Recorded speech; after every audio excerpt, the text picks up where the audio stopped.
waxaana wanaagsan idil ahaantiin baddaawadayaal meel kastoo aad naga daawanaysaan waxaad ku soo dhawaataan wararkii telefishanka qaranka jamhuuriyadda Soomaaliland oo saacadahan oo kale aanu idinka soo baahino shaashada telefishanka qaranka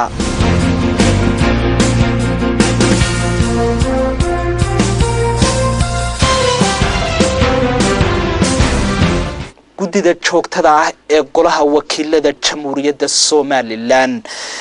ayaa warbixintii ajandaha 23aad ka soo horjeediyay golahaasi sida uu mar kale warkan inoogu eegayo wariyahayaga Maxamed Foosi Maxamed kalfadhigan golaha wakiilada Soomaaliland uu shirgudoominaya gudoomiye ku-xigeenka koobaad Baasha Maxamed Faarax iyo gudoomiye ku-xigeenka labaad Cali Yuusuf Axmed ayaa golaha u shaaciyay kalfadhigan warbixinta gudida joogtada ee golaha wakiilada jamhuuriyadda Soomaaliland laga dhageysan doono ajandaha kalfadhigan 23aad muddadii ka horeysay golaha fasaxa ku jiray Ibrahim Mahdi Buuba gudoomiyaha gudida joogtada ee golaha wakiilada Soomaaliland ayaa warbixin gudida joogtada muddadii golaha fasaxa ay waxqabadkii gudida joogtada ee golaha wakiilada ka soo horjeediyay golaha wakiilada Soomaaliland isagoo sheegay in gudidu ay safaro shaqo ugu baxeen qaar ka mid ah gobolada dalka sida gobolada Awdal Saaxil iyo Togdheer iyagoo halkaasina kulamo la yeeshay mas'uuliyiinta goboladaasi iyo mas'uuliyiinta dawladaha hoose waxa uu sheegay Ibrahim Mahdi Buuba in goboladaasi laga soo siiyay dhulkii laga dhisi lahaa xafiisyada uu ku yeelan doono golaha wakiilada Soomaaliland goboladaasi isagoo ka hadlayana waxa uu yiri golu fasaxa ugu jiray waxaan jecelahay inaan iyaro guudmar ah oo kooban oo faallaa ay ka bixiyo qaabkii iyo shaqada sidii ay u socotay iyo waxqabadkii gudida joogtada in ay soo furaan xafiisyadii golaha wakiilada ama baarlamaanka Soomaaliland uu ku yeelan lahaa gobolada dalka khaasatan saddexda gobol ee ugu horeeyay ee Awdal iyo Saaxil iyo Togdheer magaalada Boorama ama gobolka Awdal 17 bisha ay ahayd markii xafiiska xarunta la furay iyo xarika jaridda xafiiskaasi waxaanu ku wareejinay koobiyo nuqul ah oo hard copy ah oo ah xeerarkii dalka u yaalay ee ansaxa ah ay shaqeynayay in dhul lagu soo wareejiyo golaha wakiilada cabirkiisu yahay 100 mitir iyo 100 mitir oo laga dhisi doono mustaqbalka dhow dhulkaasi guri baarlamaanku leeyahay oo magaalada Boorama ka dhici doona dhismahaas xilkeeda gudanaysa waxa ay xariga ka jartay oo gudoomiye ku-xigeenka labaad ee golaha wakiilada uu xariga ka gooyay xafiiskii laga furay magaalada Berbera dawladka magaalada Berbera meel qurux badan ku yaala sharciyadiisina iyo dokumentigiisina ay sugayno dhawaan la soo gaari doonto waxa sidoo kale ay gudidu u ambabaxday 26 bishii saddexaad magaalada Togdheer ama magaalada gobolka Togdheer magaalada Burco oo aanu ka soo furnay iyadana xafiiskii saddexaad ee uu yeelanayo golaha wakiiladu gabagabadiina waxa xildhibaan Ibrahim Mahdi ka waramay kulamo ay la yeesheen wasiirka caafimaadka Soomaaliland maayarka caasimadda Hargeysa iyo gudida mihnadleyda caafimaadka isagoo sheegay in kulamadaasina warbixino xog ururina ay la yeesheen mas'uuliyiintaas iyo qaar kale iyagoo dhamaantoodna ka warbixiyay shaqada ay qarankan Soomaaliland u hayaan iyo halka ay marayso ugu dambeyntiina gudoomiye ku-xigeenka koobaad ee golaha wakiilada Baasha Maxamed Faarax waxa uu shaaciyay in maalinta Axadda golaha horimanaya wasiirka wasaaradda waxbarashada Soomaaliland wasiirka waxbarashada oo warbixin ka sameynaysa xeerkii waxbarashada ayaa warbixin ka sameynaysa berito wararka kale ee daawadayaal idii hayno ayaa waxa ku jira maxkamadda gobolka Maroodijeex ayaa maanta waxa ka bilowday dacwadda dhageysiga eedeysanayaasha Yuusuf Cabdi Goobabe iyo tafatiraha wargeyska Haatuf kuwaasoo ku eedeysnaa qodobada falciqaabeedka taasi oo ugu gafeen dad iyo danta qaranka Soomaaliland dacwadaasi oo si habsami looga bilaabatay maxkamadda gobolka ayaa waxa la sheegay in Yuusuf Cabdi Goobabe oo halkaasi ka bilaabay buuq iyo aflagaadooyin u geysanaya garsoorka maxkamadda taasi oo soo dedejisay in Yuusuf Cabdi Goobabe la xiro sidaasina waxaana sheegay madaxa xafiiska xiraalinta gobolka Maroodijeex Axmed Cismaan Mire maruu u warramay TV qaranka waxa uu yiri maanta subaxnimadii maxkamadda gobolka Maroodijeex ee xaruntan Hargeysa ay ka bilaabatay dacwadii loo haystay eedeysanayaal Yuusuf Cabdi Goobabe iyo tifatirihii wargeyska haatuf oo ku eedaysnaa qodobo faldambi ciqaabeed ah oo ay ugu gafeen dad iyo danta qaranka sidaa darteed dacwadaasu si wanaagsan bay isaga bilaabatay yuusuf cabdi iyo tifatiruhu dibad joog bay iska ahaayeen sidaana horeba u ballan qaadnay iyagoo iska xora inay isdifaacaan haddii dambi ku caddaadana dee xeer waa qabtaa waa muwaadiniin haddii ay waxba ku caddaan waayaanna inay aada rabatay waddadooda cadcabaan sidaa daraaddeed dacwaddaa soo socotay markii 2 markhaati la dhegaystay ayaa yuusuf cabdi gaboobe waxa uu ku kacay faldambiye hor leh oo maxkamadda gudaheeda oo anshaxii maxkamadda buuq iyo dagaal iyo maxaan ku laga dhageysan karo weeye caytan oo cid walba maxaan ku u jeedinayo cidii kasta ee magaranaysa garsoorkii iyo markhaatiyaashii iyo cid walba maxkamaddu caadigeedii bay u dhamaatay dabadna maxaan ku daal ku leeyahay gudoomiyihii maxkamadda garsoorihii maxkamadda ee gudoominayay wuxuu go'aansaday in maxaan ku xorriyadii dibad joog ahayd uu ka celiyo oo maxaan ku daal ku leeyahay la xidho asbaabta isaga xaqiisa ka timi awgeed dacwadina waxa loo mudeeyay 18 May dabadeeda kiiskiina uu socdaa waana la gabagabayn doonaa inta kaliya ku soo kordhay waxa weeyaan in xorriyadii uu dibadda iska joogay laga qaaday anshaxooda awgeed iyo dagaalka iyo rabshada ay maxkamadda gudaheeda ka sameeyeen awgeed wasiirka wasaaradda duulista iyo hawada jamhuuriyadda Soomaaliland ayaa ka warbixiyay qalab dabdamis ah iyo gawaadhidoodii sida warkan inoogu hayo wariye Maxamed Foosi Maxamed wasiirka wasaaradda duulista iyo hawada Soomaaliland mudane Maxamuud Xaashi Cabdi ayaa ka warramay horumarka iyo waxqabadka xukuumadda Soomaaliland ee dhinaca madaarada dalka isagoo sheegay in madaarka Hargeysa ku soo kordhiyeen dabdamis ka qayb qaadan doona hawlaha baaxadda leh ka socda madaarka magaalada Hargeysa isagoo wasiirku sheegay baryahan dambe ay dabab goobo kamid ah caasimadda Hargeysa ay qabsadeen iyagoo taa ka duulayeen inay dardar geliyeen hawlaha madaarka ee dhinaca dabdamiska wasiirka wasaaradda duulista iyo hawada Soomaaliland Maxamuud Xaashi Cabdi oo ka hadlayna waxa hadaladiisii kamid ahaa maadaama aanu wasaarad ahaan leenahay qayb dabdamiska ah waanu isleenahay khibrad iyo aqoon dheeraadana waa u leeyihiin dabdamisku waa qayb muhiim ah inay magaalo waliba yeelato gaar ahaan xukuumaddani waxa ay runtii waxyaalaha ay soo kordhisay waxa ka mid ah in loo sameeyo qayb la yidhaahdo fire brigade hay-ad gaara oo dabdamisa oo ka tirsan wasaaradda arrimaha gudaha gaar ahaan ciidamada booliiska la shaqeeya ayaa la soo kordhiyey gaadiid baa la keenay waa waxqabadkii xukuumaddan ay ka mid tahay sidoo kale madaaradana inaanu kordhino qaybta dabdamiska oo xoog u soo qaadno ayaanu wadnaa baabuur cusub ayaa iminka noo soo socota waana qaybta runtii aan isleeyahay meelaha uu ugu jilicsan yahay madaarku waa ka mid xoog baanu insha Allah u kordhinaynaa shaqaalaha laftooda tababaraan ku wadnaa qaar baanu meelo u diri doonaa waxaan jecel halkan inaan ka hambaliyo shaqaalaha madaarka Cigaal International Airport ee qaybta dabdamiska oo maalmihii dhaweyd dababkii ka kacay magaalada musiibooyinkii iyo qadarkii Ilaahay keenay isagoo inooga sahlay qayb weyn ka qaatay gaar ahaan hoteelka Kaah markii uu gubtay ay xil dheeraad isa saareen gaarigii ugu horeeyay ee dabdamiska meesha tagay uu ahaa uu dabkaana uu qabtay oo control aad iyo aad baan ugu bogaadinayaa dabkii labaad ee booyadii magaalada ku dhex gubatayna iyadana inkastoo loogu horeeyay haddana waanu ka qayb qaadanay dabaqtiinta wararka kale ee daawadayaal idii hayno ayaa waxa ku jira wasiirka wasaaradda maaliyadda mudane Cabdicasiis Maxamed Samaale ayaa furay kulan ay yeesheen gudida siyaasadda miisaaniyadda qaranka oo lagu qabtay Hotel Mansour ee magaalada Hargeysa kulankaas ayaa ahaa kii ugu horeeyay ee sanadka 2014 ay ku yeesheen gudida siyaasadda waxaana kulankaasi ka soo qayb galay wasiirada wasaaradaha qorsheynta qaranka xanaanada xoolaha gaashaandhigga hawlaha guud iyo xogayaha guud ee gudidaasi wasiirka wasaaradda maaliyadda mudane Cabdicasiis Maxamed Samaale oo ka warbixiyay kulankaasi ayaa waxa uu yiri gudida waxaanu isla eegnay guud ahaan siyaasadii miisaaniyadda ee 2014 maxaa ka qabsoomay maxaan wali qabsoomin iyo wax la mida waxa runtii aanu soo bandhignay in inta badan 3 bilood hadda 4 bilood hadda dhamaaday miisaaniyadda sidii loogu tala galay siyaasadeedu runtii inay u socoto qodobadii aanu dejinay ee madaxweynuhu saxeexay ee la xidhiidhayay miisaaniyadda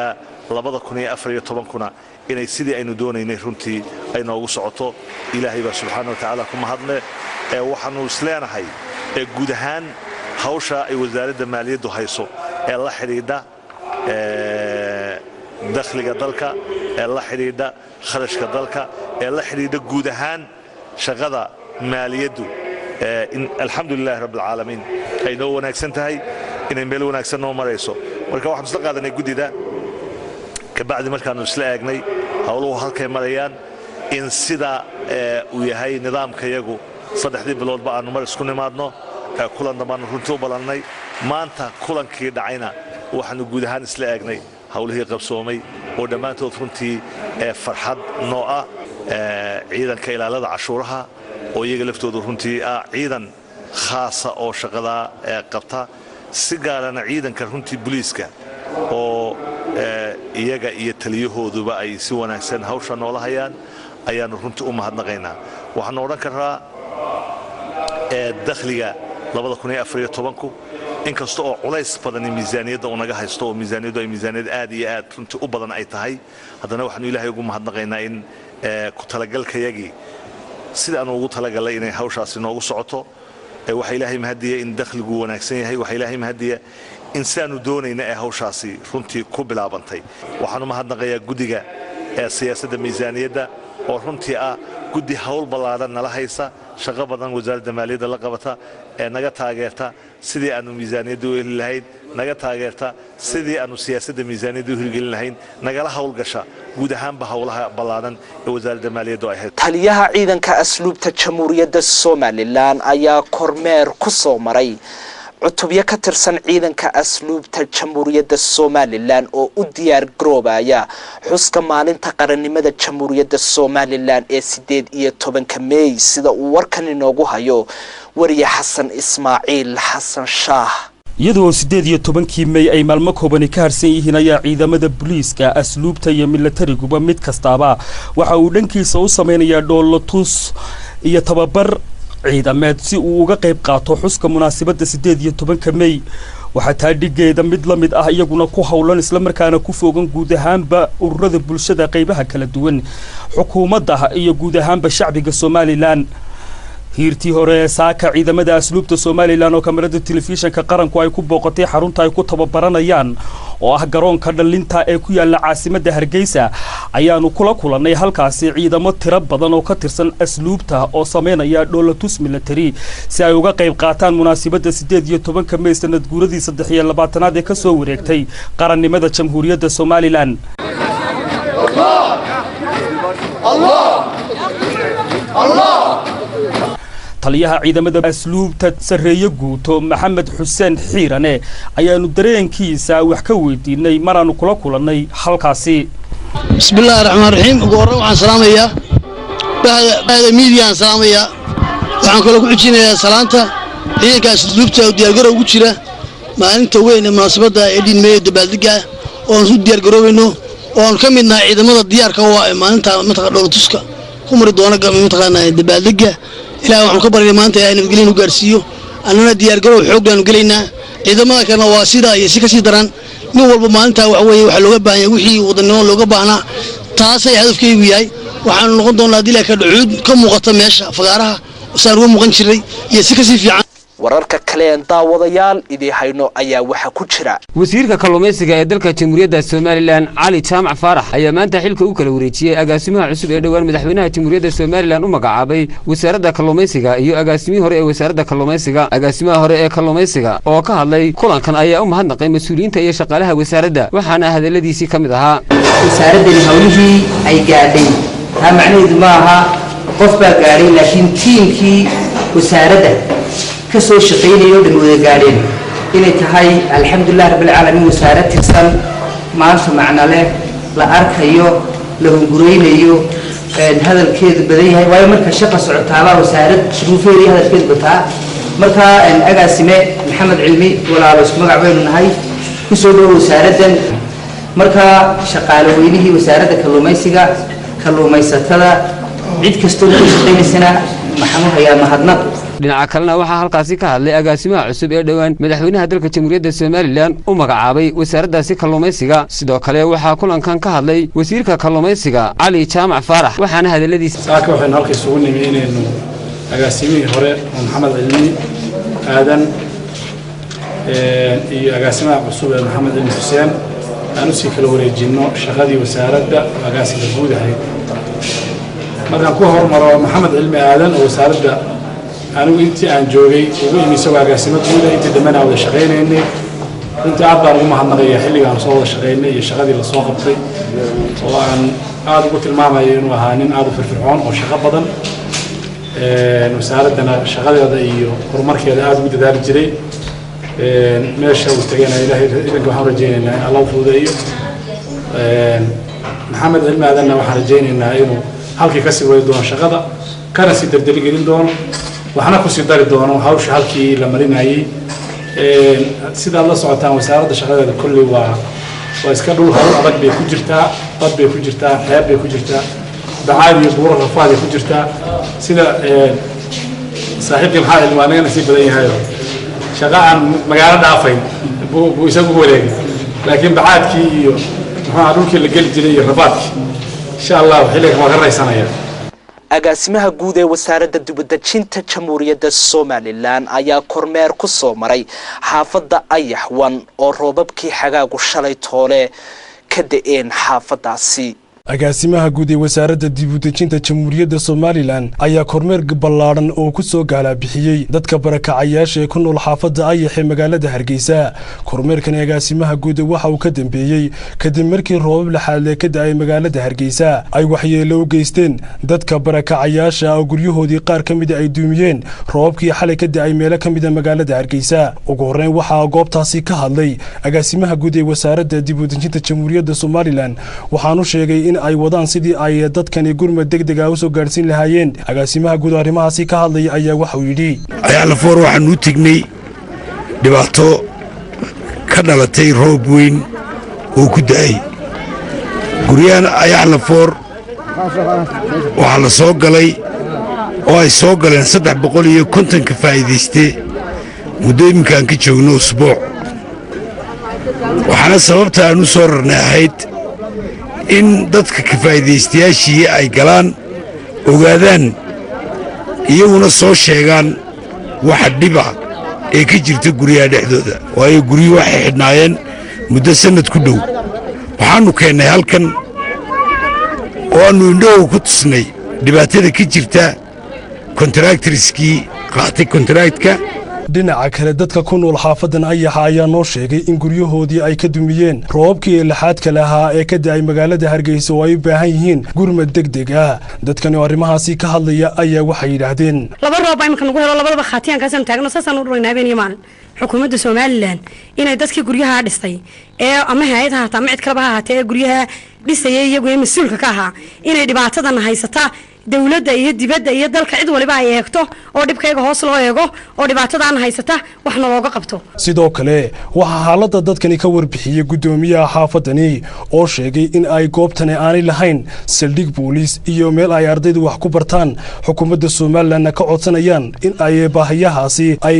wax kala qabtaan wararka naga soo gaadhaya gobolada iyo degmooyinka dalka waxaa kamid ah maamulka gobolka Saraar degmada Caynaba oo weeliso isdiiwaha wasaaradda shaqada iyo arrimaha bulshada ee gobolka Saraar Marwe Samsam Jaamac Saciid ayaa ka qayb galay munaasabad xiriir lagaga jareeyay xafiis cusub oo ururka dhalinyarada wadaniga Haysaanyo uu ka furanayay magaalada Ceeldhaab oo ka tirsan gobolka Saraar munaasabadan oo ahayd mid si weyn loo soo agaasimay ayaa waxaa ka soo qayb galay tuuga magaaladaasi Ceeldhaab odayaasha iyo waxgaradka deegaankaasi iyo mas'uuliyiin kale oo kala duwan waxaana ugu horreyn munaasabadaasi ka hadlay isdiiwaha wasaaradda shaqada iyo arrimaha bulshada ee gobolka Saraar Marwe Samsam Jaamac Saciid oo ku dheeraatay muhiimadda ay ururada bulshadu u leeyihiin horumarinta danaha qaranka maxamed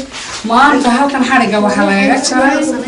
ururka Soomaaliya balka adlaantiisa Ceeldhaaf ayaa halkan xariga maanta laga jaray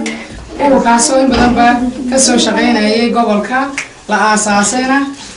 sanadkan aynu ku jirno dhalinyarada ururka Soomaaliya ayaa salaamaya madaxdooda ilaa heer gobol ilaa heer tuulo min gobol waayo waa urur isu tashaday dhalinyaro isu tashatay inay wax wada qabsadaan dalkooda ka shaqaystaan tahriibta iska wacyigeliyaan. sidoo kale mas'uuliyiin ku hadlayay afka ururka dhalinyarada wadaniga ah Sanyo iyo mas'uuliyiinta deegaankaasi Ceeldhaab ayaa si isku mid ah waxay uga xog warameen shaqooyinka ururka dhalinyarada wadaniga ah Sanyo uu qabto iyo howlaha uu haatan ka fulin doono deegaankaasi Ceeldhaab oo maanta xafiiska cusub ka furtay. saaka waxa la isugu yimid Ceeldhaab oo xafiis cusub laga jarayo xariga. waxaan soo dhaweynaynaa dhalinyarada waayeelka looga yimid gobolka Saraar. aniga ururka Ceeldhaab waxaan ku faraxsanahay 18 May in kala shaqeyno ururka Ceeldhaab. waan ku faraxsanahay arinta xafiiskan xariga jaray waan ku maasantii waan isku soo dhaweynaynaa waan ku taageeraysaan ugu garab galaysaan. assalaamu calaykum. halkan waxaan uga soo jeedinayaa dhalinyarada gobolka dhammaanteed inay nala shaqayso ururka dhalinyarada ee gobolka Saraarna aan ugu taageeraan. aad iyo aad baan ugu mahadcelinaynaa dhalinyarada Ceeldhaab iyo waayeelkeeda sidii isugu duwan yihiin. xafiiska ayaa noqonaya kii saddexaad ee ururkan ay ka furto deegaamada gobolka Saraar iyadoo horena ay uga soo furteen magaalooyinka Caynaba iyo Wadaamago. Jaamac Boodacade, TV-ga qaranka Somaliland, Caynaba.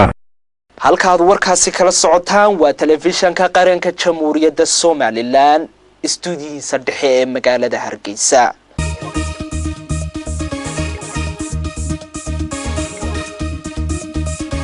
wararka dibaddana waxay noo soo jeedinaya oo soo diyaariyay wariye Axmed Ismaaciil Bucul. heshiiska nabadeed ee ay kala saxeexdeen dhinacyada ku loolamaya koonfurta dalkaasi Suudaan ayaa ka dambeeyay cadaadis ka yimid dhinaca beesha caalamka si loo soo afjaro dagaalka muddada ka socday kaasi oo beesha caalamku ay ka warwarsanayd inuu ka dhaco xasuuq ba'an. madaxweynaha koonfurtaasi Suudaan Salva Kiir Mayardid iyo hogaamiyaha kooxda fallaagada ah ee ku-xigeenkiisii hore Riek Machar ayaa kala saxeexday heshiis xabad joojineed iyagoo kulan ku yeeshay magaalada Addis Ababa ee dalka Itoobiya. labadan hogaamiye ayaa ballan qaaday kulankan oo ahaa kii ugu horreeyay ee ay si toos ah soo hor fadhiistaan intii ka dambeysay markii ay rabshadu dalkaasi ka bilaabmeen inay hirgelin doonaan xabad joojintan muddo 24 saacadood gudahooda. Salva Kiir oo ka hadlay kulankan uu ku saxeexay heshiiska nabadeed ayaa sheegay in isaga iyo xisbigiisuba ay sida ugu dhaqsaha badan leh u dhaqangelin doonaan heshiiskan. Salva Kiir iyo ku-xigeenkiisii hore waxa ay ballan qaadeen inay dhowaan sida ugu dhaqsaha badan leh u soo dhisi doonaan dowlad wadaaga si dalkaasi looga hirgeliyo doorashooyin xora. madaxweynaha koonfurtaasi Suudaan Salva Kiir Mayardid iyo ku-xigeenkiisii hore ayuu dhex maray loolan siyaasadeed oo sababay dagaalo sakeeyo oo ka dilaacay dalkaas kaasi oo ay ku barakaceen dad tiradoodu ay ka badan tahay 1 milyan iyo badh isla markaana ay ku dhinteen 100 qof. intaasna daawadayaal waxaanu ku soo gabagabeynaynaa war wixii aanu dalka gudihiisa iyo dibadiisaba aanu idinka haynay. warkan iyo warar kale oo faahfaahsanba waxaad daawan doontaan wararkayaga dambe ee soo socda haddii allaha awoodda leh uu idmo. aniga iyo weliba bahdi igala qayb qaadatay ee soo diyaarinta warka,